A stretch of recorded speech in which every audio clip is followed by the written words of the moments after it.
Gênesis 6 e os segredos dos anjos caídos, o que a Bíblia realmente revela. Gênesis 6 começa como uma sombra que atravessa os séculos. Não se trata apenas de um relato distante, mas de uma porta aberta para um dos maiores enigmas das Escrituras.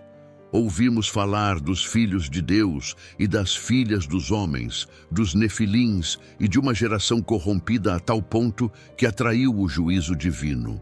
Muitos tratam o texto como mito, outros como lenda, mas a Bíblia o apresenta como história que carrega peso eterno.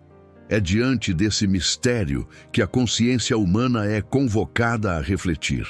O que realmente aconteceu nos dias que antecederam o dilúvio? Este tema desperta fascínio porque toca em algo que ultrapassa nossa lógica.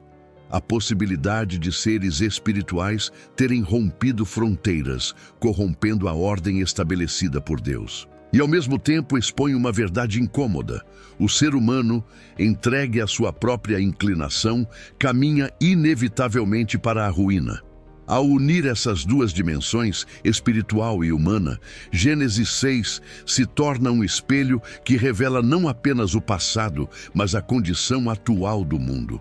Naquele tempo, o céu parecia se dobrar sobre a terra de forma anômala. O sagrado foi profanado, o limite foi atravessado e a violência encheu o coração humano. Segundo o texto hebraico, não se trata apenas de exagero literário, mas de uma realidade que chegou ao ponto de saturação moral. A corrupção se tornou estrutural, impregnando famílias, cidades e culturas. E o olhar de Deus, que tudo vê, não encontrou mais espaço para tolerância. A introdução desse mistério não é mero entretenimento, é um alerta. Assim como as águas do dilúvio varreram uma geração inteira, a voz de Gênesis 6 ecoa como aviso para todas as eras. Há uma linha invisível que, quando ultrapassada, desencadeia o juízo inevitável do Criador. A pergunta é: estamos mais distantes ou mais próximos desse mesmo ponto hoje? É com esse impacto inicial que abrimos a jornada pelos segredos de Gênesis 6. Não apenas para decifrar símbolos, mas para ouvir a voz de Deus através deles. Porque atrás de todo enigma, o que realmente se revela é a santidade do Senhor e a necessidade urgente da salvação em Cristo. Tudo começa com um relato que, à primeira vista, parece simples demais para conter tanto mistério. Mas é justamente nessa simplicidade que repousa um enigma que atravessa os séculos e ainda hoje inquieta estudiosos, crentes e até céticos. O texto de Gênesis 6 diz que quando os homens começaram a multiplicar-se sobre a face da terra, nasceram-lhes filhas. Então os filhos de Deus viram que essas filhas eram formosas e tomaram para si esposas entre todas as que escolheram. Palavras curtas, diretas, quase banais. Porém, escondidas nessas linhas, repousa uma das passagens mais intrigantes de toda a Escritura. Quem são os filhos de Deus? Quem são as filhas dos homens? E por que essa união resultou em tamanha corrupção? Que a resposta do Senhor foi enviar o dilúvio sobre toda a humanidade.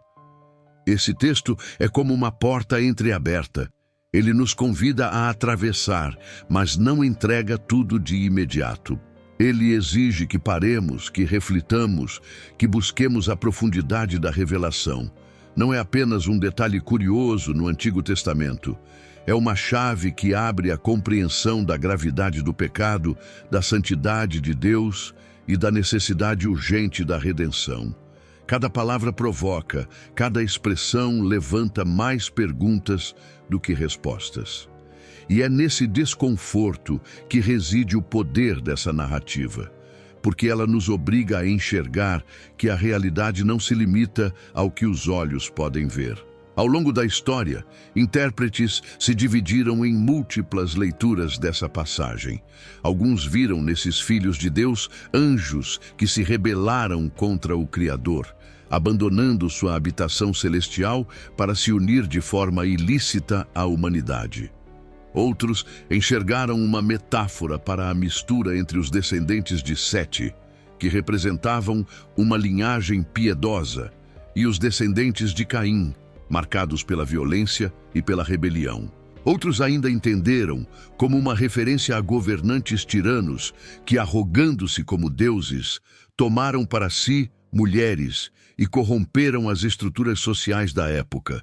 Cada interpretação carrega peso, mas nenhuma consegue anular a sensação de que ali ocorreu algo que quebrou as fronteiras estabelecidas por Deus. Em seu contexto original, esse texto não foi recebido como fábula, mas como memória de algo real e perturbador. Para o povo hebreu, não se tratava de lenda, mas de uma explicação para a decadência que tomou conta da terra e que exigiu o juízo divino. O enigma não era visto como uma curiosidade literária, mas como uma ferida aberta que apontava para a extensão da rebelião contra o Criador. Ao mencionar os filhos de Deus e as filhas dos homens, a Escritura estava mostrando que os limites entre o céu e a terra foram violados de forma profunda, trazendo consequências devastadoras. Esse ponto é crucial. O que mais ofende a santidade de Deus não é apenas a violência externa, mas a quebra de fronteiras internas. Quando o sagrado é misturado ao profano, quando o que é separado para Deus é contaminado pelo mundo, ocorre uma corrupção que não pode ser ignorada. Gênesis 6 é o retrato dessa transgressão. Uma geração que deveria buscar o Criador passou a experimentar a inversão dos valores, a sedução da carne, a entrega às paixões. O resultado foi o surgimento de uma humanidade distorcida, incapaz de refletir a imagem do Deus Santo que a havia criado. A força desse enigma está também em sua atualidade. Ouvindo essas palavras, é impossível não pensar em nossa própria geração. Ainda hoje, o ser humano insiste em ultrapassar os limites que o Senhor estabeleceu. A mesma tentação de misturar luz com trevas, de relativizar a verdade, de abraçar práticas que corrompem a santidade, continua presente.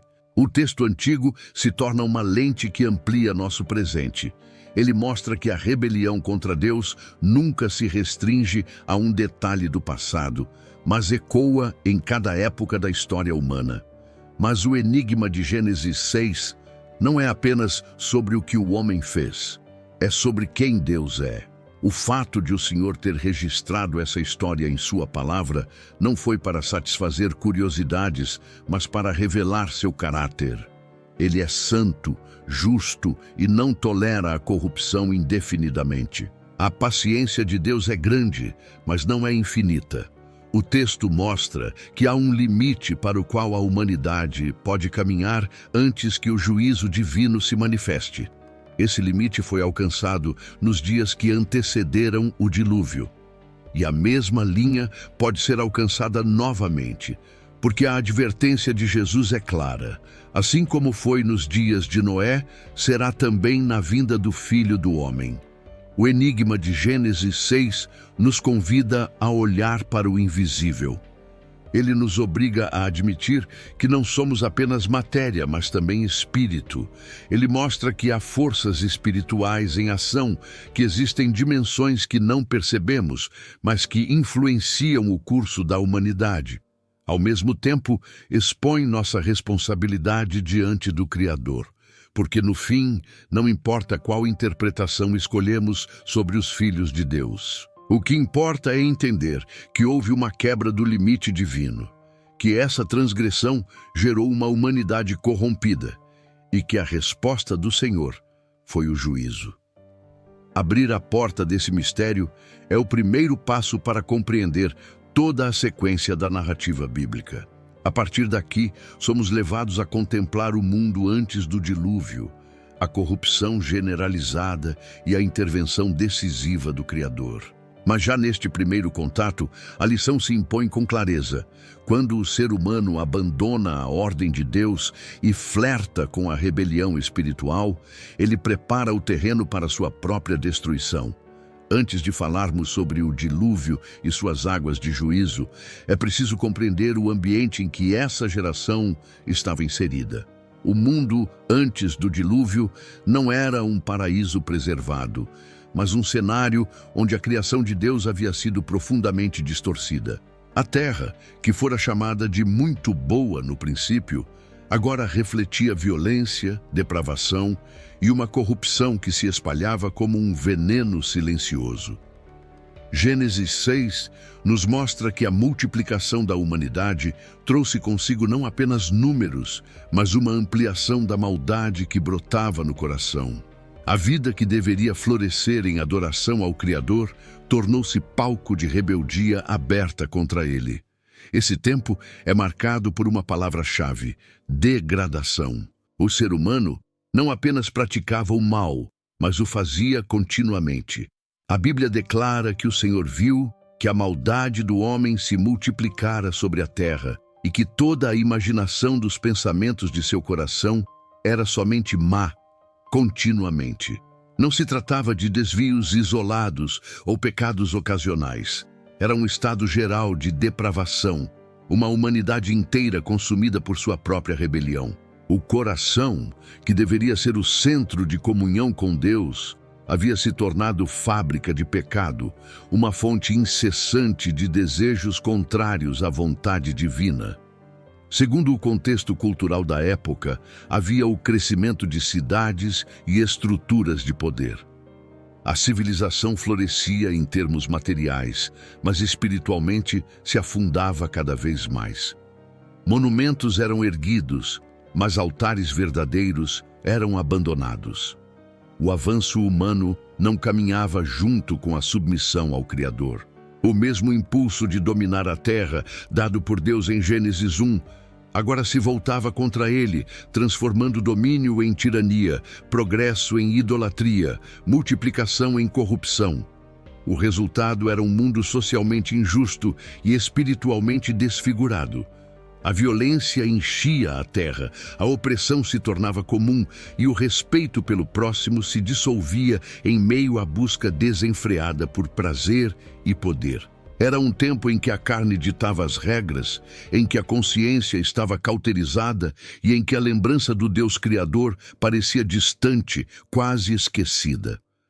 A geração de Noé não apenas se afastou de Deus, ela o substituiu, erigindo deuses falsos, alimentando narrativas contrárias à verdade e transformando o pecado em cultura. O impacto desse quadro não é apenas histórico, mas espiritual.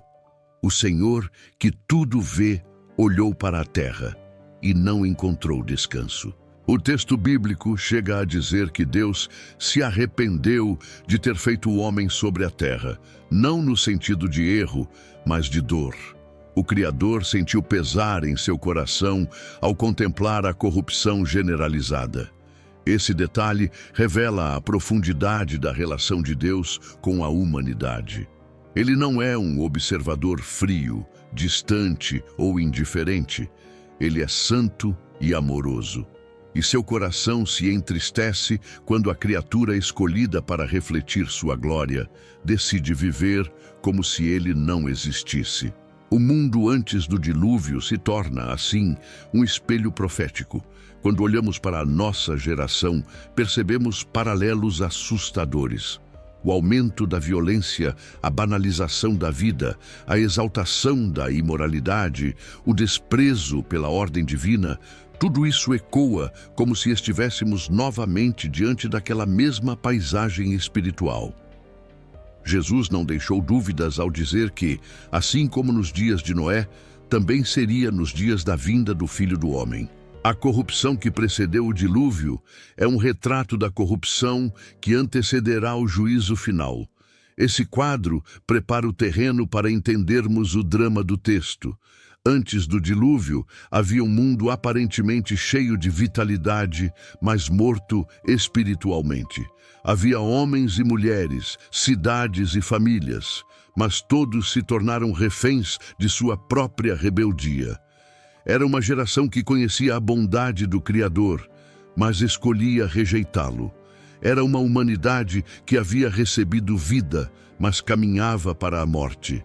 E nesse ambiente surge a necessidade do juízo. Não porque Deus seja cruel, mas porque ele é justo. O dilúvio não aparece como um castigo arbitrário, mas como a resposta santa a uma geração que havia ultrapassado todos os limites. A corrupção não apenas manchava a terra, mas clamava por justiça. O mundo antes do dilúvio nos mostra que quando o homem insiste em viver sem Deus, sua própria civilização se transforma em um anúncio de condenação. Essa é a atmosfera que precisamos guardar em mente ao prosseguirmos. O enigma dos filhos de Deus e das filhas dos homens se desenrola nesse cenário, em meio a uma humanidade que perdeu o rumo e esqueceu o Criador. Esse pano de fundo é essencial, porque revela que o problema não era apenas a presença de forças espirituais rebeldes, mas a resposta do coração humano que, em vez de resistir, escolheu se entregar. O mundo antes do dilúvio é um alerta em forma de história. Ele mostra até onde o pecado pode levar quando não é confrontado. Ele expõe que a rebelião contra Deus não é apenas pessoal, mas estrutural. E ele prepara a consciência para reconhecer que, diante de tamanha corrupção, apenas um caminho resta: o juízo de Deus e, ao mesmo tempo, a promessa de um escape pela graça. As palavras de Gênesis 6 soam como um sussurro enigmático que se transformou em debate milenar. Quem eram os chamados filhos de Deus? Essa expressão tão curta e ao mesmo tempo tão carregada de peso abre um abismo de interpretações que atravessa toda a história da fé. Não se trata apenas de curiosidade, mas de uma questão que toca o âmago da compreensão espiritual. Se eram anjos, por que transgrediram os limites estabelecidos pelo Criador? Se eram homens, por que sua conduta provocou tamanha decadência a ponto de exigir o dilúvio? O texto não se presta a uma leitura superficial, porque sua força está exatamente na provocação que lança. Existe uma dimensão invisível em conflito com a ordem de Deus, e ela deixou marcas na história da humanidade.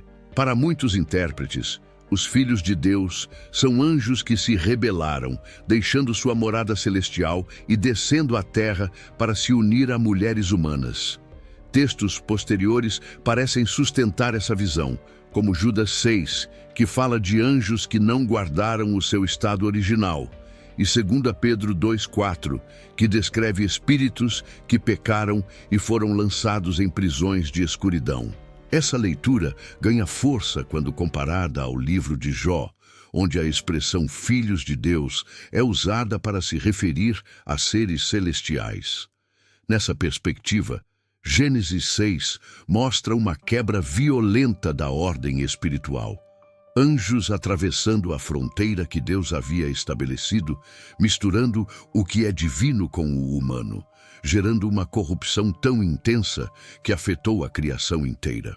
Há, porém, uma outra interpretação que enxerga os filhos de Deus como os descendentes da linhagem de Sete, aquele que nasceu depois da morte de Abel e que simbolizava a preservação da fidelidade a Deus. Nesse entendimento, Gênesis 6 não descreve seres celestiais caídos, mas a mistura da descendência piedosa com a descendência de Caim, marcada pela rebeldia. O resultado teria sido a perda da identidade espiritual, uma apostasia coletiva, onde a fé foi substituída pela carne e o altar foi abandonado em favor da sensualidade. Essa visão aponta para um perigo recorrente em toda a história bíblica. Quando o povo de Deus se mistura com práticas e valores contrários ao Senhor, a corrupção espiritual se instala e a queda se torna inevitável. Existe ainda uma terceira via de interpretação que associa a expressão filhos de Deus a governantes ou líderes, que no contexto antigo eram vistos como figuras semidivinas. Essa leitura sugere que poderosos tiranos tomaram para si mulheres de forma arbitrária, transformando a sociedade em um espaço de opressão e abuso. Nesse caso, o texto destacaria a corrupção das estruturas políticas e sociais, onde a autoridade dada por Deus foi deturpada em tirania e violência. Essas três linhas de leitura mostram como Gênesis 6 é profundo e desafiador. E, embora diferentes, todas apontam para o mesmo ponto central. Houve uma ruptura grave na ordem estabelecida por Deus. Seja pela ação de anjos rebeldes, seja pela mistura da linhagem santa com a impiedade, seja pelo abuso de governantes, o resultado foi o mesmo. O limite entre o sagrado e o profano foi rompido e a humanidade mergulhou em corrupção. O que deveria refletir a glória de Deus passou a refletir a rebeldia contra ele. O mais impressionante é perceber que, em cada interpretação, existe uma lição espiritual atual. Se foram anjos caídos, aprendemos que o mal espiritual é real e atua para destruir a criação. Mas também vemos que Deus mantém sua soberania e já decretou sua derrota. Se foram descendentes de Sete, o alerta é contra a sedução das alianças perigosas, contra a tentação de misturar a fé com práticas contrárias à santidade. Se foram governantes tiranos, a mensagem é de que a corrupção do poder humano sempre gera destruição quando se afasta da justiça divina. Em todos os cenários, o centro é o mesmo. O coração humano, vulnerável ao pecado, precisa de salvação. No contexto hebraico, essa passagem não era apenas especulação. Era a memória de um tempo em que a humanidade chegou ao ponto mais baixo de sua história. Era uma forma de explicar por que o dilúvio não foi um ato arbitrário de Deus, mas a consequência natural de uma sociedade que se afastou totalmente do Criador. O enigma dos filhos de Deus é, na verdade, uma janela que nos mostra a profundidade da rebelião humana e espiritual. E aqui reside a força narrativa de Gênesis 6. O texto não nos convida a satisfazer uma curiosidade histórica, mas a reconhecer que a luta entre luz e trevas é real, que a mistura entre santidade e profanação sempre gera juízo e que só a intervenção divina pode reverter o curso da destruição. Cada detalhe da passagem aponta para a mesma conclusão. O homem não pode salvar a si mesmo, porque sua inclinação natural é romper os limites de Deus. É nesse cenário que o dilúvio se torna inevitável e que a graça de Deus se revela como única saída. O enigma dos filhos de Deus é a primeira peça de um quebra-cabeça maior, que nos leva a enxergar a gravidade da queda e a necessidade de redenção. Ao abrir esse capítulo, não nos deparamos apenas com mistério, mas com uma verdade espiritual que nos chama ao temor e à reflexão. Porque aquilo que começou nos dias de Noé não ficou preso no passado. Ele se repete, se manifesta de formas diferentes, mas sempre aponta para o mesmo dilema. Quem escolhemos seguir, o Deus vivo ou os caminhos da corrupção? Quando abrimos o relato de Gênesis 6, somos levados a enfrentar não apenas o texto inspirado, mas também o eco que ele gerou ao longo dos séculos. A voz dos antigos não se calou diante desse mistério. Escritos judaicos do período do Segundo Templo, tradições preservadas em obras apócrifas e interpretações rabínicas tentaram responder à questão dos filhos de Deus e das filhas dos homens. É como se a humanidade tivesse sentido a necessidade de explicar aquilo que parecia inatingível, e cada geração acrescentou sua leitura, muitas vezes carregada de temor e fascínio. Entre esses registros, um dos mais conhecidos está em escritos que ficaram fora do cânon, mas que revelam como os judeus antigos compreendiam a história.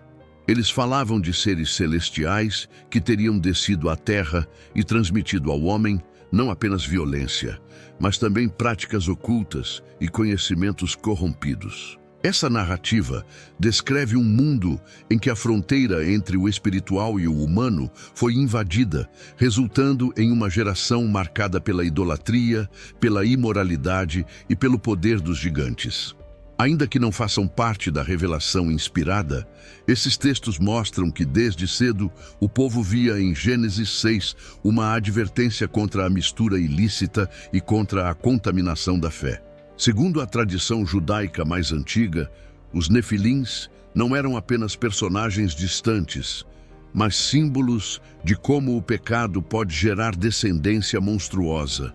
Essa visão reforçava a percepção de que a corrupção não é apenas individual, mas coletiva, e pode tomar proporções culturais e históricas. Para eles, o dilúvio não foi apenas o juízo sobre indivíduos, mas sobre uma civilização inteira que se deixou seduzir por forças espirituais rebeldes. Essa compreensão reforçava o temor diante da santidade de Deus e da necessidade de manter a separação entre o santo e o profano.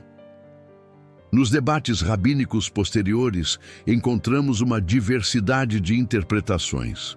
Alguns defendiam a leitura de que os filhos de Deus eram juízes ou líderes que abusaram do poder, tomando para si mulheres sem limites, estabelecendo a violência como regra. Outros sustentavam a ideia da mistura das linhagens de Sete e Caim, explicando que o problema não era apenas moral, mas espiritual, uma quebra de fidelidade com o Deus da aliança. A riqueza dessas interpretações antigas não serve para confundir, mas para mostrar a profundidade do texto bíblico e como ele sempre foi entendido como uma advertência séria e urgente. No contexto cultural do Oriente Próximo, também havia relatos de deuses que desciam à terra e se relacionavam com mulheres, gerando heróis ou semideuses. Esse paralelo, porém, não reduz o relato bíblico a mito. Pelo contrário, mostra que a Escritura dialogava com a mentalidade da época para afirmar uma verdade superior. Enquanto as narrativas pagãs exaltavam esses encontros como gloriosos, a Bíblia os denuncia como transgressão e corrupção. Essa diferença é fundamental. O que outros povos consideravam façanhas de divindades, a palavra de Deus apresenta como pecado que atraiu juízo. A voz silenciada dos antigos revela algo profundo. Ela mostra que a humanidade sempre buscou compreender o mistério de Gênesis 6, mas ao mesmo tempo nunca conseguiu abafar o desconforto que ele gera. O texto é um lembrete de que há realidades espirituais além daquilo que podemos controlar ou explicar plenamente. É também uma advertência de que o afastamento de Deus sempre abre espaço para forças destrutivas agirem com mais intensidade. Quando a cultura abandona o Criador, o vazio é ocupado por mitos, filosofias e práticas que parecem fascinantes, mas escondem sementes de destruição. Ao refletirmos sobre como os antigos interpretaram esse mistério, percebemos que o essencial permanece inalterado. Seja qual for a leitura, o texto aponta para a necessidade de guardar a fidelidade a Deus e resistir à tentação de ultrapassar os limites estabelecidos por Ele. Os judeus do passado viam em Gênesis 6 uma advertência contra alianças corrompidas. As culturas vizinhas viam nesse relato uma oportunidade de exaltar o mito. A diferença entre ambos revela o ponto crucial. A verdade revelada pelo Senhor não glorifica a transgressão, mas a denuncia. Por isso, a voz dos antigos, mesmo silenciada pelo tempo, continua ecoando. Ela nos lembra que cada geração precisa lidar com o mesmo dilema: interpretar a realidade à luz da revelação de Deus ou ceder às narrativas que exaltam a rebeldia. Gênesis 6 não é apenas um texto antigo, é um espelho que revela escolhas espirituais que definem destinos eternos. Há em Gênesis 6 uma marca que define toda a narrativa: a transgressão dos limites. O pecado descrito nesse texto não se reduz a atos isolados, mas a aquilo que poderíamos chamar de a mescla proibida. O Criador estabeleceu fronteiras para preservar a ordem do universo, limites que garantem harmonia entre céu e terra, espírito e carne, luz e trevas. Mas o que encontramos nessa passagem é a quebra deliberada dessas fronteiras. Os filhos de Deus tomam para si as filhas dos homens e da mistura nasce uma geração corrompida. O que deveria ser preservado para a glória do Senhor se torna profanado pela rebelião. O pecado aqui não é apenas a união em si, mas a violação do que é santo. Deus separou, desde o princípio, o que pertence a Ele e o que deve ser guardado para o homem. O ato de cruzar esses limites é declarar independência do Criador, como se fosse possível construir um novo caminho fora da sua ordem. E sempre que o homem ou forças espirituais tentam fundir o sagrado com o profano, o resultado é corrupção. Essa mescla gera confusão, apaga a identidade espiritual e abre espaço para práticas que desonram o nome do Senhor. Esse princípio não está restrito ao relato antigo. Ele atravessa toda a Escritura.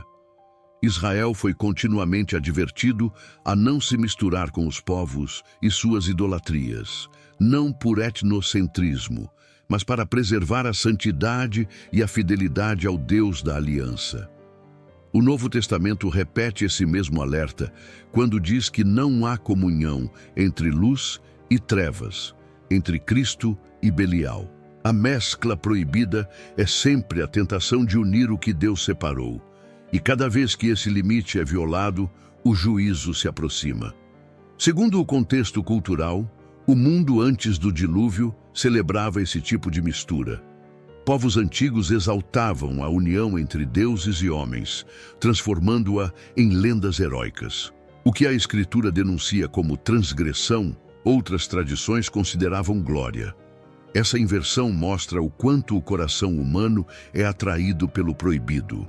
O que parece fascinante para os olhos é, na verdade, uma afronta contra a santidade divina.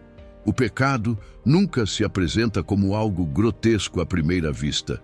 Ele sempre vem mascarado de beleza, de promessa de poder, de sedução irresistível.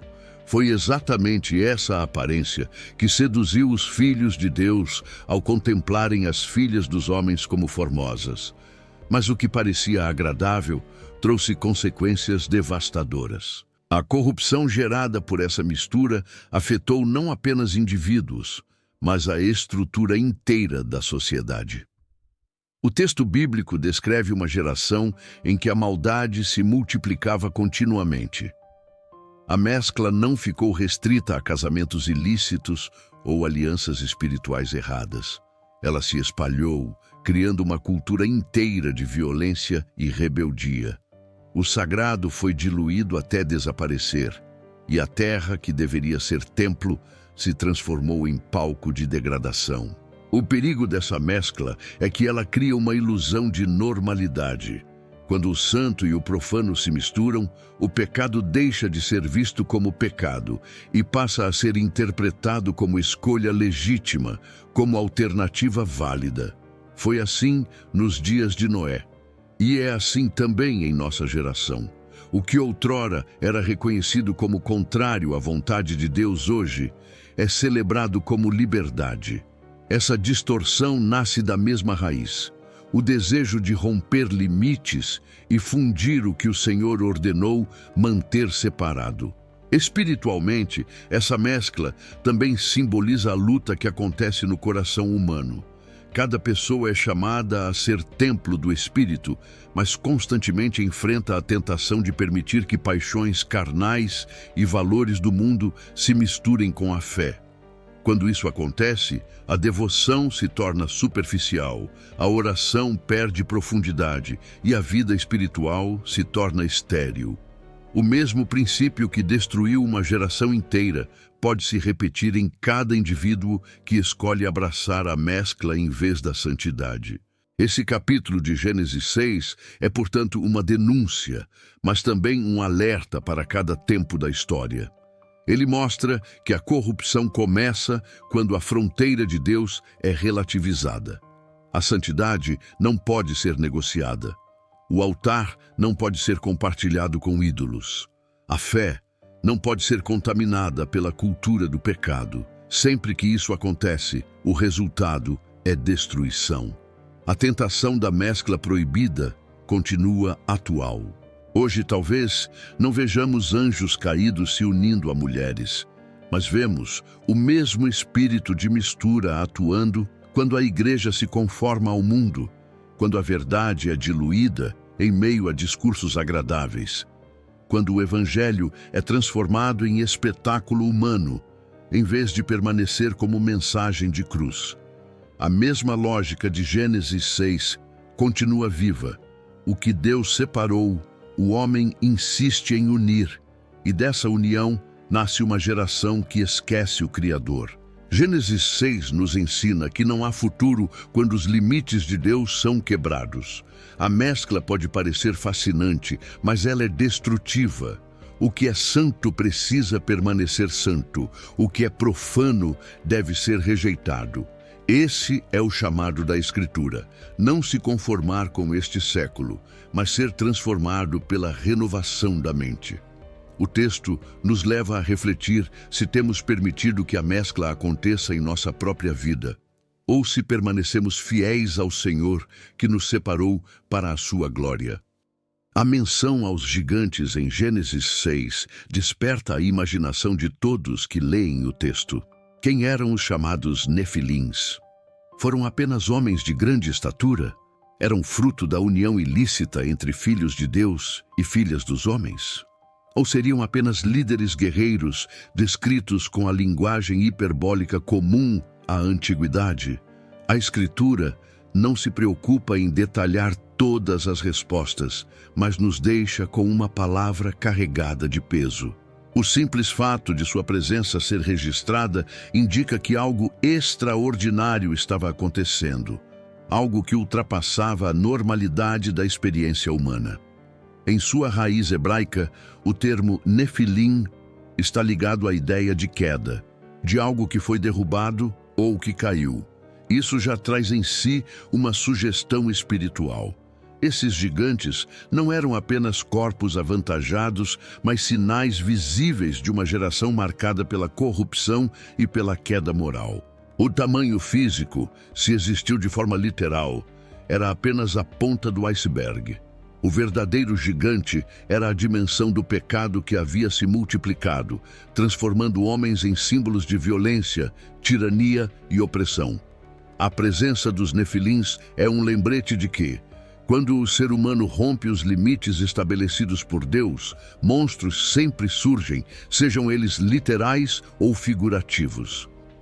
Ao observarmos a tradição de outros povos antigos, encontramos relatos semelhantes. As civilizações da Mesopotâmia falavam de semideuses e heróis, nascidos da união entre deuses e mulheres mortais. O mesmo ocorre na mitologia grega, que apresenta figuras como Hércules, fruto da mescla entre divino e humano. Essas narrativas revelam que a humanidade guardava na memória coletiva a ideia de seres extraordinários que habitavam a Terra em tempos primordiais. O relato bíblico, porém, não exalta esses personagens. Pelo contrário, os apresenta como fruto da transgressão e como símbolo da decadência. O que outros povos celebravam como glória, a Escritura denuncia como corrupção. É nesse contraste que Gênesis 6 ganha sua força. Ele nos mostra que os gigantes não eram heróis, mas sinais do juízo que se aproximava.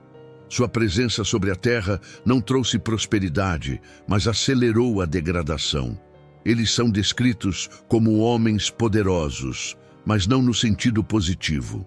Eram guerreiros de renome, lembrados pela violência e pela imposição. A fama que carregavam não era sinal de virtude, mas de corrupção. E essa fama se tornou parte da cultura, perpetuando o erro como se fosse conquista. Espiritualmente, os gigantes representam aquilo que cresce quando o homem abandona o temor do Senhor. São símbolos de pecados que, alimentados, tornam-se maiores que a própria consciência. A cada geração, novos gigantes surgem. Ideologias que distorcem a verdade, vícios que escravizam multidões, estruturas de injustiça que parecem inabaláveis. Eles são frutos da mesma raiz, a recusa em se submeter ao Criador. O que Gênesis 6 mostra em termos históricos continua ecoando em termos espirituais. O mundo corrompido sempre produzirá gigantes, e esses gigantes sempre desafiarão a ordem de Deus. A arqueologia também traz fragmentos interessantes. Registros de povos antigos falam de guerreiros descritos como homens de estatura incomum. Inscrições e lendas preservaram memórias de batalhas contra seres que pareciam sobre-humanos. Ainda que não possamos confirmar cada detalhe, esses vestígios reforçam a ideia de que o relato bíblico não nasceu em um vácuo. Ele está conectado a uma realidade que deixou marcas em diferentes culturas, mas que só encontra explicação verdadeira na revelação do Senhor. O mais relevante, no entanto, não é o tamanho físico dos gigantes, mas a mensagem espiritual que sua presença transmite. Eles eram sinais de um mundo sem limites, de uma humanidade que já não distinguia o santo do profano, de uma geração que transformava a corrupção em identidade. O surgimento dos nefilins é a prova de que o pecado nunca permanece pequeno. Ele cresce, se fortalece e se torna algo que parece impossível de ser derrotado. Mas essa é justamente a lição mais poderosa. Por maior que sejam os gigantes, o Senhor continua soberano. Essa verdade se torna ainda mais clara quando olhamos para toda a narrativa bíblica. No futuro, Israel enfrentaria outros gigantes, como os Anaquins descritos em Números e o famoso Golias nos dias de Davi. Em cada caso, o gigante representava não apenas um inimigo físico, mas um desafio espiritual. E em cada caso, a vitória não veio da força humana, mas do poder de Deus. A mensagem é consistente. Gigantes existem, mas não são invencíveis diante do Criador. Por isso, quando lemos sobre os nefilins em Gênesis 6, não devemos nos perder em curiosidades ou debates intermináveis. O foco não é satisfazer nossa imaginação, mas despertar nossa consciência. Os gigantes da antiguidade são o reflexo dos gigantes espirituais que enfrentamos hoje. Eles nos lembram que a corrupção produz monstros, que o pecado gera forças maiores do que podemos controlar e que somente a intervenção de Deus pode trazer libertação. Assim, o tema dos gigantes não é apenas uma nota de rodapé no relato do dilúvio. Ele é parte central da mensagem. A terra estava corrompida, a violência se multiplicava e até mesmo as figuras de maior renome se tornaram instrumentos da destruição. Mas por trás desse cenário sombrio ressoa a verdade eterna. O Senhor reina e nenhum gigante é capaz de resistir ao seu juízo. Quando a narrativa de Gênesis 6 descreve a reação de Deus diante daquela geração corrompida, somos confrontados com uma revelação que poucos querem ouvir. A paciência divina não anula a justiça divina.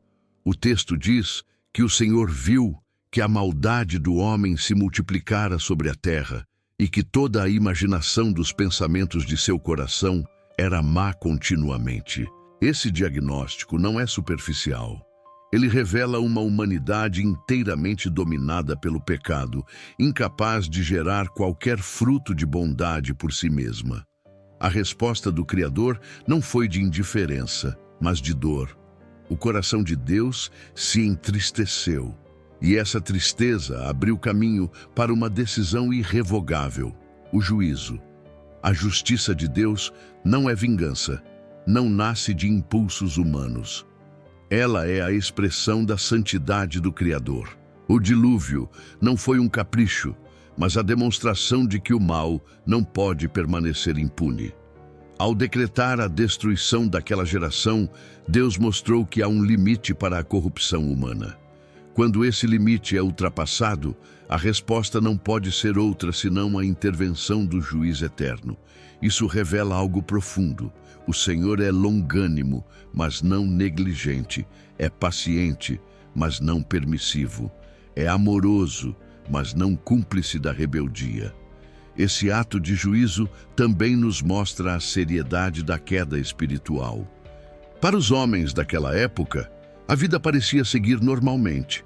Havia casamentos, famílias, cidades, produção, trabalho. Mas aos olhos de Deus, tudo estava contaminado. Nada do que era feito poderia ser aceito, porque a raiz era má. Esse contraste mostra como a percepção humana é limitada. O que parecia progresso, na verdade, era degeneração. O que parecia normalidade, aos olhos de Deus, era uma corrupção insuportável. De acordo com o contexto histórico e literário, a ideia de um dilúvio não era estranha ao mundo antigo. Muitas culturas do Oriente Próximo preservaram memórias de grandes inundações. A diferença é que, nas narrativas pagãs, o dilúvio aparece como um ato de deuses caprichosos, irritados sem razão clara.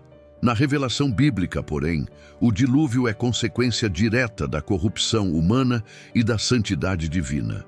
Ele não é um acidente, nem um mito inventado.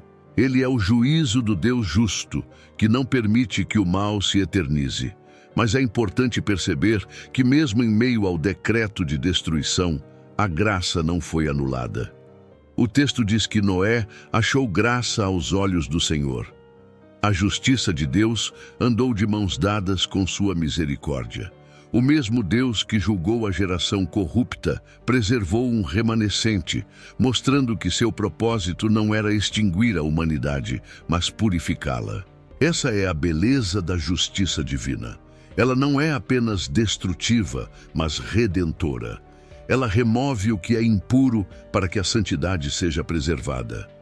A justiça de Deus em movimento também aponta para o futuro. O dilúvio foi um juízo histórico, mas ao mesmo tempo profético. Ele anuncia que haverá outro juízo, final e inescapável. As águas foram substituídas pelo fogo, e a promessa é de que todo o mal será, mais uma vez, confrontado pela santidade divina. Essa perspectiva nos lembra que a paciência de Deus, hoje, não deve ser confundida com a aprovação. Ele espera em misericórdia, mas o dia do acerto de contas virá. Aplicado à nossa geração, o relato nos obriga a refletir. Vivemos em tempos em que a violência se multiplica, a imoralidade é celebrada e a justiça é distorcida. Muitos acreditam que Deus não age, que o céu permanece em silêncio, que não há consequências para a rebelião. Mas a história de Noé nos ensina o contrário. O silêncio de Deus nunca é sinônimo de ausência. É oportunidade de arrependimento antes do juízo. O mesmo padrão se repete. A humanidade constrói sua rotina e, de repente, o dia do Senhor chega. Espiritualmente, essa passagem também nos ensina que o juízo começa no coração. Quando os pensamentos são continuamente maus, quando a consciência é cauterizada, a pessoa já vive em estado de condenação. O dilúvio exterior foi reflexo do dilúvio interior que dominava aquela geração. A justiça de Deus não apenas limpou a terra, mas mostrou que o mal sempre gera destruição. O pecado pode parecer sedutor, mas seu fim é inevitável: morte. Contemplar a justiça de Deus em movimento deve nos conduzir ao temor. Ele não é um juízo humano, limitado, corruptível. Ele é santo e perfeito. Seu juízo é sempre justo, mesmo quando nos parece severo. O dilúvio nos lembra de que a santidade de Deus é inegociável e de que todo aquele que insiste em se rebelar contra ele colherá o resultado de sua própria escolha. Mas, ao mesmo tempo, nos lembra de que existe graça para os que creem. Assim como Noé encontrou favor diante do Senhor, aqueles que estão em Cristo também são preservados do juízo que virá. Por isso, Gênesis 6 não é apenas um relato de destruição, é um chamado à reflexão. Ele nos mostra que a justiça divina é real, que o juízo é inevitável e que a graça está disponível. O mundo pode tentar ignorar, pode zombar, pode relativizar, mas nada disso mudará a verdade. A justiça de Deus se moverá, e apenas aqueles que estiverem na arca da salvação, que é Cristo, permanecerão de pé quando o dia do Senhor chegar. Ao contemplarmos Gênesis 6 sob a lente da arqueologia e da história, percebemos que o texto bíblico não se ergue em isolamento, mas em diálogo com o mundo antigo. Achados arqueológicos do Oriente Próximo revelam que muitas civilizações preservaram relatos de uma grande inundação que devastou a terra. O épico de Gilgamesh, por exemplo, traz uma versão mesopotâmica do dilúvio, com deuses furiosos e caprichosos que decidem destruir a humanidade. A Bíblia, porém, se diferencia de maneira radical. Não apresenta um panteão em conflito, mas um único Deus santo e justo, cuja decisão está enraizada na corrupção moral da humanidade. Essa diferença histórica mostra que, embora a memória de um dilúvio estivesse espalhada em várias culturas, somente a revelação bíblica preserva a interpretação verdadeira e teológica do acontecimento. Além dos relatos de inundações, inscrições antigas mencionam figuras que eram lembradas como homens poderosos, guerreiros de renome, muitos deles descritos como de estatura incomum. Para os povos vizinhos, esses heróis eram motivo de orgulho. Eles representavam glória, conquista e identidade nacional. O contraste bíblico é gritante. A Escritura não celebra esses personagens. Ela os denuncia como fruto de rebeldia e corrupção. O que para outras culturas era sinal de grandeza, para a Bíblia era sinal de degradação. Isso revela a ousadia do texto inspirado. Ele não confirma as lendas, ele as confronta. O olhar arqueológico também nos ajuda a compreender a seriedade da violência descrita em Gênesis 6. Achados de armas, inscrições sobre guerras intermináveis e a valorização da força bruta mostram que as civilizações antigas estavam marcadas pela exaltação da violência. Nesse contexto, a afirmação bíblica de que a Terra estava cheia de violência não é apenas uma observação moral, mas também um retrato fiel da realidade histórica. O mundo antes do dilúvio se tornou um palco onde a opressão era celebrada. A vida humana era banalizada e o poder era exercido como tirania. Segundo o contexto cultural, muitos acreditavam que a união entre deuses e homens era um privilégio, uma forma de alcançar imortalidade ou poder. Essa mentalidade reforça a importância do contraste bíblico. Enquanto o mundo celebrava tais histórias como façanhas heróicas, a palavra de Deus as apresenta como transgressão que trouxe juízo. Esse detalhe arqueológico e histórico nos mostra que a Bíblia não foi escrita no vácuo. Ela foi revelada em um ambiente cheio de mitos, mas sua mensagem os desmonta e os expõe à luz da verdade. O estudo da linguagem original também amplia nossa compreensão. No hebraico, a palavra usada para descrever a maldade do homem transmite a ideia de algo que se espalha como contágio, uma corrupção que toma todos os aspectos da vida. Esse detalhe linguístico confirma a intensidade do problema. Não era apenas violência isolada, era uma cultura inteira mergulhada na rebelião. A arqueologia, ao mostrar o ambiente dessas civilizações, reforça essa percepção. O pecado havia se tornado estrutural, visível em cada parte da sociedade. O olhar histórico e arqueológico não tem o propósito de enfraquecer a fé, mas de fortalecê-la.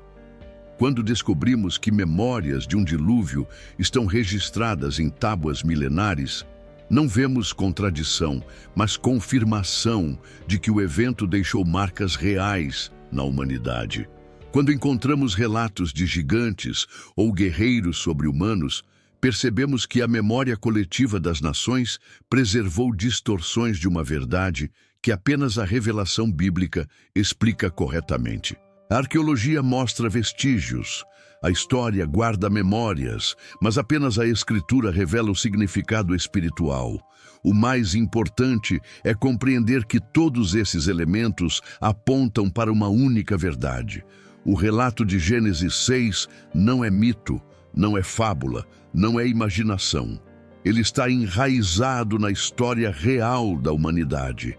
E mais, está enraizado na revelação do Deus que age na história. O dilúvio não foi apenas uma catástrofe natural. Foi o juízo do Criador sobre uma geração que havia ultrapassado os limites da corrupção. Esse mergulho na arqueologia e na história nos conduz a uma reflexão ainda mais profunda. O mundo antigo interpretava gigantes como heróis e dilúvios como caprichos dos deuses.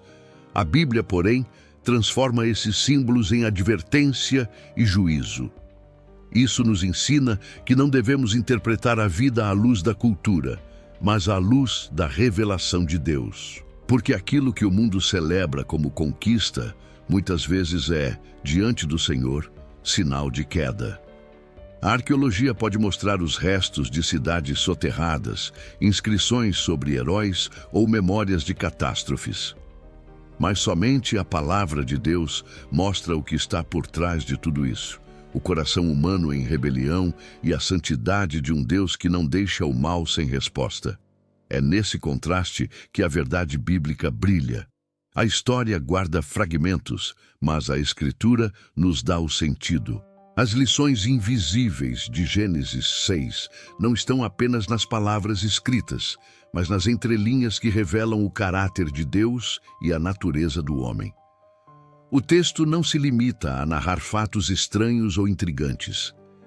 Ele desenha diante de nós um retrato espiritual, mostrando o que acontece quando o coração humano decide atravessar os limites estabelecidos pelo Criador. A primeira lição é clara: o pecado nunca permanece pequeno. O que começa como um olhar, como uma escolha aparentemente inofensiva, logo se transforma em uma força que contamina gerações inteiras. Gênesis 6 é o testemunho de que a rebelião, quando não confrontada, sempre se expande. Outra lição invisível está na forma como Deus observa a humanidade. O texto enfatiza que o Senhor viu a corrupção da terra. Isso revela que nada escapa aos seus olhos. O Criador não é um espectador distante, mas um juiz atento que examina pensamentos e intenções. Aquilo que os homens acreditavam poder esconder, Deus trouxe à luz. Essa lição nos lembra de que toda a ação, todo pensamento e toda motivação são vistos diante dele. A corrupção não começa nas ruas, mas no coração, e é justamente ali que o olhar de Deus se detém. Gênesis 6 também ensina que a mistura entre sagrado e profano gera destruição inevitável. A transgressão dos filhos de Deus com as filhas dos homens simboliza a perda de discernimento espiritual. Essa lição se repete em toda a história bíblica. Quando Israel se alia a nações idólatras, quando reis buscam poder em vez de obediência, quando o povo se deixa seduzir por práticas contrárias à palavra, o resultado é sempre queda. O texto nos mostra que a maior ameaça à fé não é a perseguição externa, mas a corrupção interna. O inimigo mais perigoso não está fora, mas dentro, na forma de alianças comprometedoras que desfiguram a identidade do povo de Deus. Outra lição poderosa é que a violência e a depravação social não são desvios aleatórios, mas frutos de um afastamento espiritual. Quando o homem abandona Deus, abandona também o próximo. A terra, antes do dilúvio, se encheu de violência porque os corações estavam distantes do Criador. Esse é um padrão visível até hoje. Quanto mais a humanidade rejeita a santidade divina, mais multiplica a injustiça, a opressão e a maldade. O abandono de Deus sempre gera o colapso da sociedade.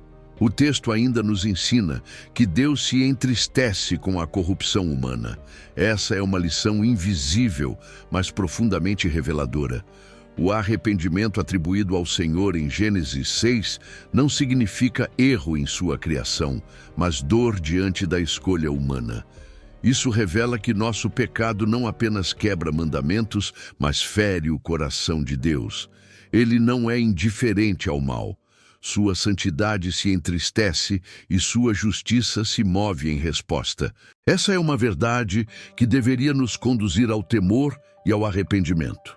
Há também uma lição de esperança escondida nesse cenário sombrio. Mesmo em meio à corrupção total, a Escritura declara que Noé achou graça aos olhos do Senhor. Essa frase mostra que a graça não depende do contexto, mas da escolha soberana de Deus. Enquanto o mundo inteiro mergulhava em rebelião, havia um homem que foi alcançado pela bondade divina. Essa lição nos ensina que, ainda que a geração esteja corrompida, Deus preserva seus escolhidos. O juízo pode ser inevitável, mas a graça também é inescapável para aqueles que encontram favor diante do Senhor.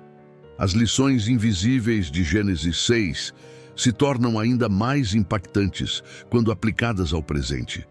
Vivemos em uma sociedade que, assim como nos dias de Noé, multiplica a violência, relativiza a verdade e mistura o sagrado com o profano. A advertência é clara. Quando ignoramos os limites de Deus, preparamos o terreno para o juízo. O texto nos chama a não repetir os erros do passado, a não romantizar a rebeldia, a não minimizar a gravidade do pecado. Ele nos ensina que a história é um espelho e que o reflexo da corrupção antiga é visto novamente em nossos dias. Por fim, a maior lição invisível é que Gênesis 6 não é apenas história, é profecia. Ele aponta para a necessidade de Cristo, a verdadeira arca que nos livra do dilúvio final. Assim como Noé foi salvo pela graça, todo aquele que crê em Jesus encontra refúgio seguro. O texto mostra que o pecado cresce, que a corrupção se espalha, que o juízo se aproxima, mas também que a salvação é oferecida. A lição invisível é que por trás de cada linha há uma chamada ao arrependimento, à fé e à esperança em Cristo. Quando Jesus declarou que, assim como foi nos dias de Noé, assim seria também na vinda do Filho do Homem, ele colocou Gênesis 6 no centro da compreensão escatológica. O que aconteceu naquela geração não foi apenas um episódio distante, mas um modelo profético para discernirmos os tempos do fim. O paralelo é profundo e desconfortável. Nos dias de Noé, os homens comiam, bebiam, casavam-se e davam-se em casamento. Viviam sua rotina, acreditando que tudo continuaria igual. A violência se multiplicava, a corrupção dominava, mas para eles aquilo era normalidade. Até que veio o dilúvio e os levou a todos. Assim será também na consumação dos séculos. O que une aqueles dias aos nossos não é apenas a violência ou a imoralidade, mas a indiferença. A geração de Noé ignorou os sinais, zombou da pregação, não deu atenção à advertência.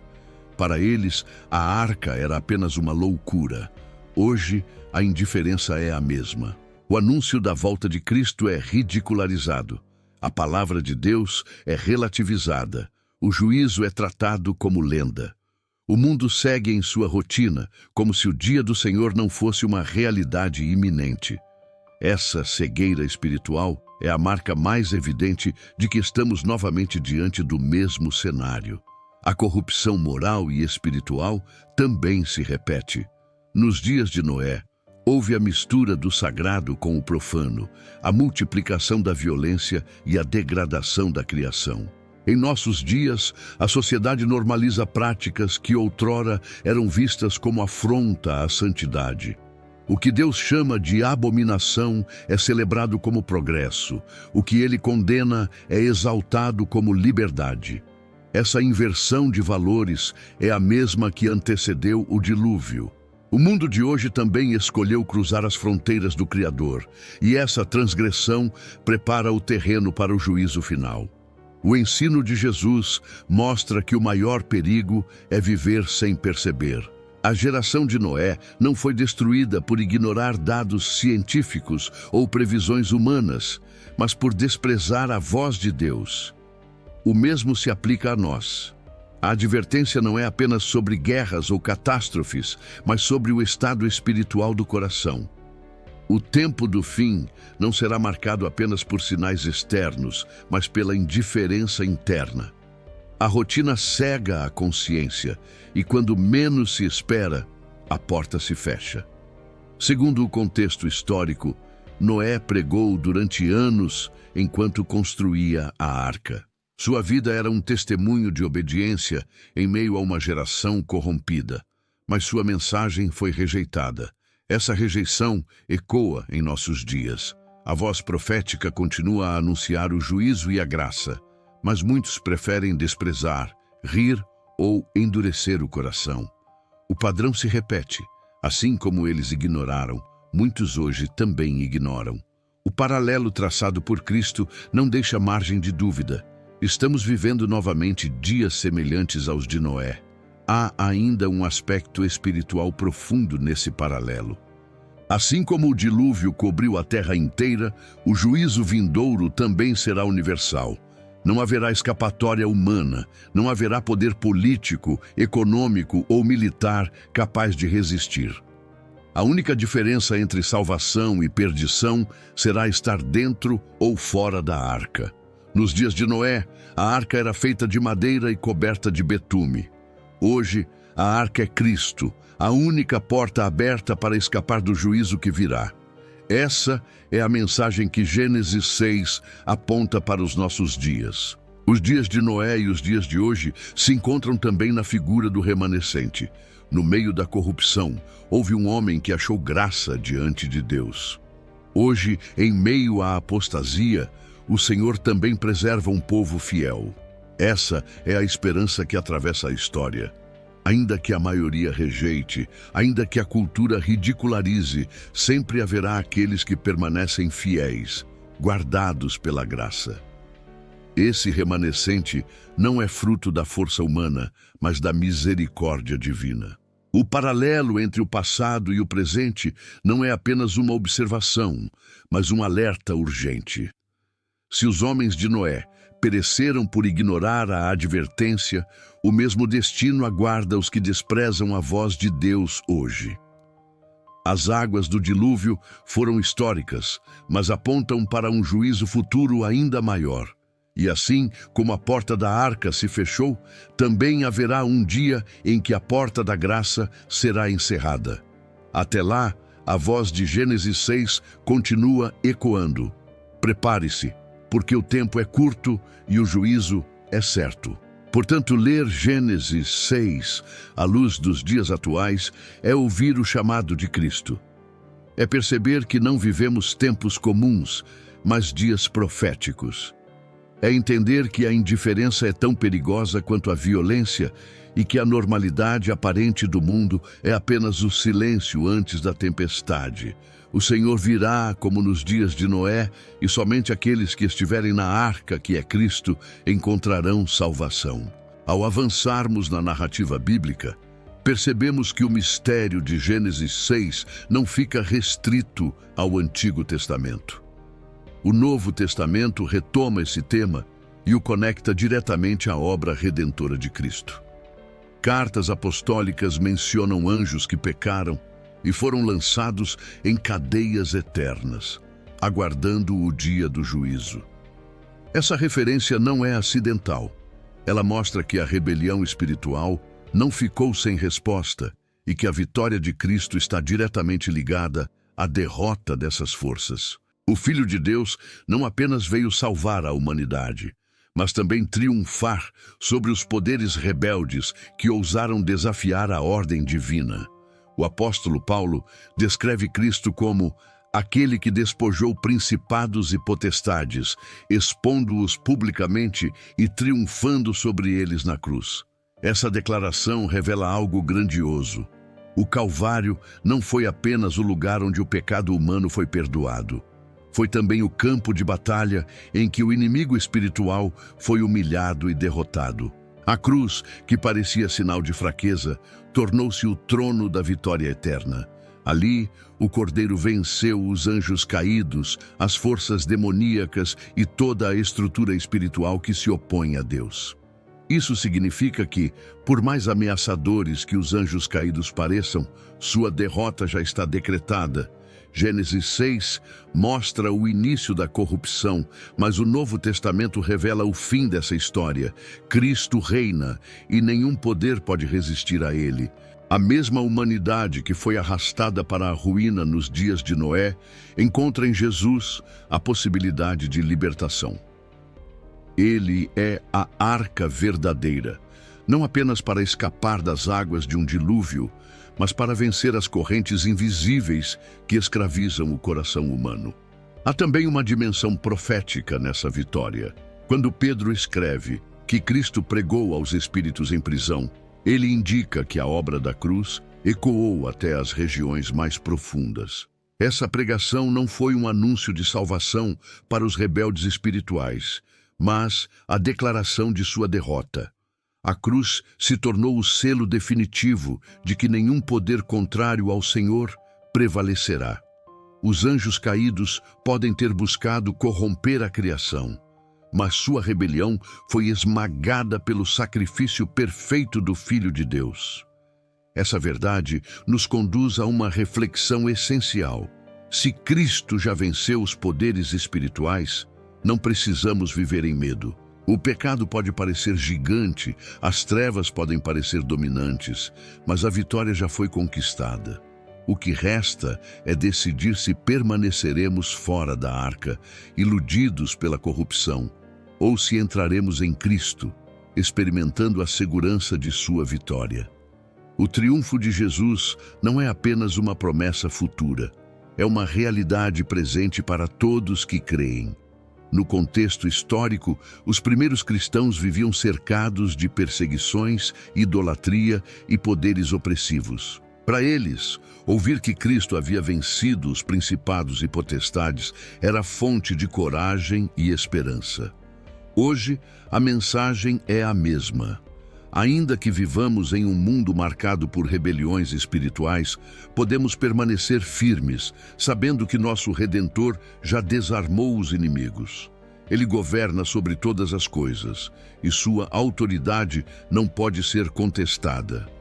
Gênesis 6 mostra o início da rebelião, mas o Novo Testamento mostra o desfecho.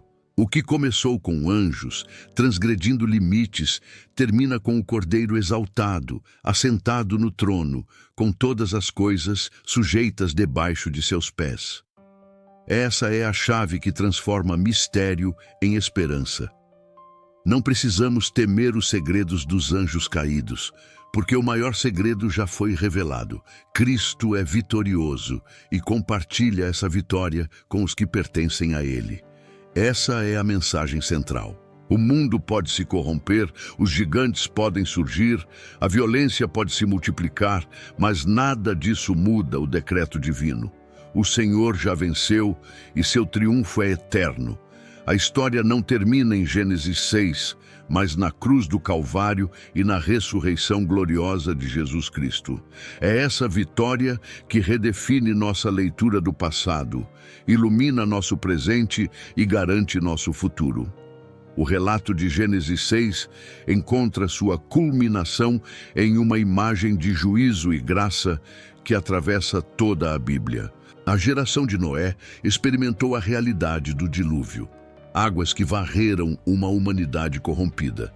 Mas, ao mesmo tempo, houve uma arca, preparada em obediência, que se tornou o único refúgio diante da tempestade. Essa tensão entre juízo e graça é a chave para entender não apenas o passado, mas o presente e o futuro. O juízo é real, inevitável, inescapável. Mas a graça também é real, oferecida pelo próprio Deus, que sempre preserva um caminho de salvação. A arca ainda está aberta. Essa é a mensagem mais urgente desse texto. Assim como nos dias de Noé, o mundo de hoje vive em indiferença, acreditando que tudo continuará como está. A violência cresce, o pecado é celebrado, o sagrado é profanado. Muitos zombam da fé, tratam a palavra de Deus como mito e ignoram a advertência. Mas a porta ainda não foi fechada. Cristo é a arca viva, e enquanto a graça estiver sendo anunciada, há a oportunidade de entrar. Essa é a esperança que ressoa em cada geração.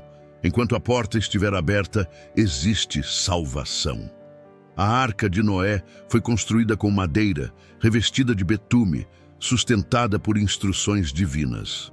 A arca de hoje é o próprio Filho de Deus, feito homem, crucificado e ressurreto. Ele é o abrigo contra o juízo, o refúgio contra a ira, o único caminho para escapar da condenação. A cruz é a nova arca, e o sangue do Cordeiro é o selo que garante a salvação de todo aquele que crê. Entrar nessa arca não é uma escolha simbólica, mas uma decisão eterna. É reconhecer que não há segurança no mundo, não há salvação em sistemas humanos, não há esperança fora de Cristo. A urgência desse chamado é clara. Nos dias de Noé, os homens riam, seguiam sua rotina, ignoravam a advertência. Mas o dia chegou e a porta foi fechada pelo próprio Deus. Quando a primeira gota de chuva caiu, já era tarde demais. O mesmo acontecerá no fim dos tempos. Haverá um momento em que a porta da graça será encerrada, em que o tempo do arrependimento dará lugar ao dia do juízo. Por isso, a mensagem de Gênesis 6 ecoa como um alarme espiritual. Não adie a decisão, não despreze a voz do Senhor, não trate com indiferença a oferta da salvação. A arca ainda está aberta, mas não ficará aberta para sempre. Essa é a realidade que deve despertar nossa consciência. Deus não deseja a morte do ímpio, mas que todos cheguem ao arrependimento. Essa é a razão pela qual a porta continua escancarada. Cada respiração é uma oportunidade de voltar-se ao Criador. Cada dia é um convite para entrar na arca. Mas cada recusa é um passo a mais em direção ao dilúvio final, quando não haverá mais retorno. O impacto dessa verdade deve nos conduzir a duas atitudes. Primeiro, a gratidão, porque a graça nos alcançou. Se estamos em Cristo, não há condenação. Somos guardados na arca, sustentados pelo Senhor, preservados para a vida eterna. Segundo, a responsabilidade, porque muitos ainda estão fora. O mesmo Deus que nos salvou nos envia para anunciar essa arca a todos os povos, para chamar homens e mulheres a deixarem o mundo corrompido e encontrarem refúgio no Cordeiro de Deus. A história de Gênesis 6 não termina no dilúvio. Ela aponta para a cruz e para a volta de Cristo. Ela nos lembra que o juízo é inevitável, mas também que a graça é irresistível para os que creem. Hoje, a voz do Espírito ainda clama: entra na arca, rende-te a Cristo, entrega a tua vida ao Senhor. Essa é a única forma de permanecer de pé quando as águas do juízo cobrirem a terra novamente. A arca ainda está aberta. Cristo é a porta. Quem entrar por ele será salvo. Essa é a mensagem final, o convite eterno, o chamado inadiável. O juízo virá, mas a graça já foi revelada. E todo aquele que ouvir, crer e entrar, não apenas sobreviverá, mas viverá para sempre na presença do Deus Santo, justo e misericordioso.